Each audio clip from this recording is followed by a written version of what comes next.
آج ہم ایک ایسے موضوع کے بارے میں بات کرنے جا رہے ہیں جس کو لوگ گوگل تو بہت کرتے ہیں لیکن جس کے بارے میں بات کرنے سے وہ کتراتے ہیں۔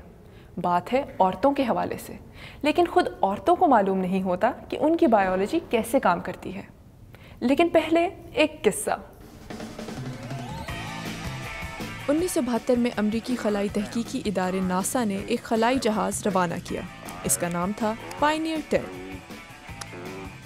پائنیئر 10 پر ایک پیغام بھیجا گیا جو ایک سنہری پلیٹ پر کندہ تھا۔ یہ پیغام کسی ایسی خلائی مخلوق کے لیے تھا جس تک یہ خلائی جہاز پہنچے۔ اس کا مقصد دنیا سے باہر کی مخلوقات کو انسانوں کے بارے میں بتانا تھا، ایک مرد عضو تناسل کے ساتھ اور ایک عورت بغیر کسی چیز کے۔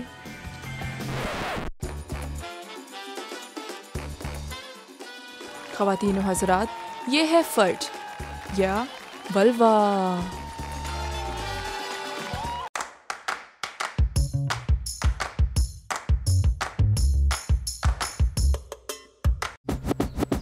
سب سے پہلے میں بتاتی ہوں کہ ولوا ہے کیا۔ یہ اندام نہانی کا داخلی حصہ ہے، یعنی وجائنا کا وہ سوراخ جو یوٹرس یا بچہ دانی تک جاتا ہے۔ یہ ہے یوریتھرل اوپننگ، یعنی وہ جگہ جہاں سے پیشاب خارج ہوتا ہے۔ یہ ہے کلیٹرس کا ابھار، اور یہ اس کے اوپر رہنے والی جلد یعنی غلاف حشفہ یا پریپیوس ہے۔ اور یہ ہے لیبیا۔ آئیے دیکھتے ہیں کہ یہ حصے کرتے کیا ہیں۔ شاید آپ نے یہ چیز نوٹ کی ہو کہ ولوا عام طور پر تھوڑا گرم اور نمدار ہوتا ہے۔ یہ اس لیے کہ وجائنا صرف یوٹرس کا داخلی راستہ ہی نہیں ہے، بلکہ یہ مختلف رطوبتوں یا فلوئڈز کے اخراج کی جگہ بھی ہے۔ وجائنا فلوئڈز کی 3 اقسام ہیں۔ نمبر 1 روزمرہ کی رطوبت، یہ انفیکشن سے بچاتی ہے اور یہ مینسٹرل سائیکل کے حساب سے تبدیل ہوتی رہتی ہے۔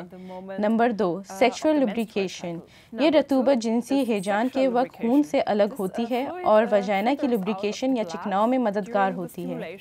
نمبر 3 وجائنل ایجیکیولیشن، یہ وجائنا سے خارج ہونے والی رطوبت ہے جس میں پروٹین ہوتی ہے جو سپرم کو زندہ رہنے میں مددگار ہوتی ہے۔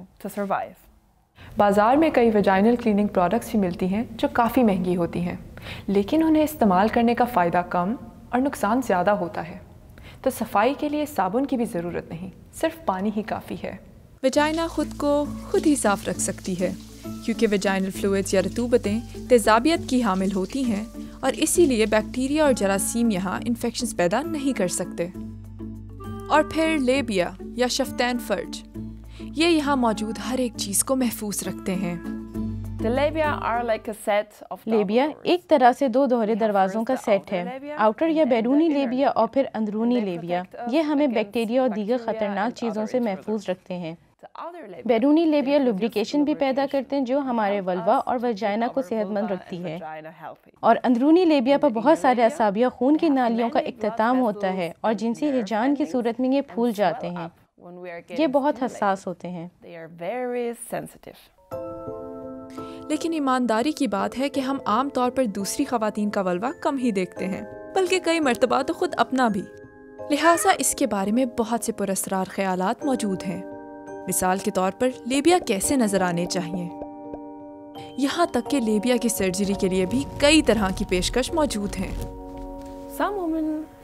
بعض خواتین سمجھتی ہیں کہ انہیں اپنے لیبیا کا کچھ حصہ ہٹانے کے لیے سرجری کرانی چاہیے، بعض دیگر اسے زیادہ پھیلا ہوا دیکھنے کی خواہش مند ہیں۔ یہ کیا بے وقوفی ہے؟ آپ دونوں صورتوں میں اپنے جسم کے ایک انتہائی اہم اور حساس حصے کو تکلیف دے رہی ہیں۔ اسے کاٹنا یا اسے کھینچنا، دونوں ہی چیزیں بے وقوفی ہیں۔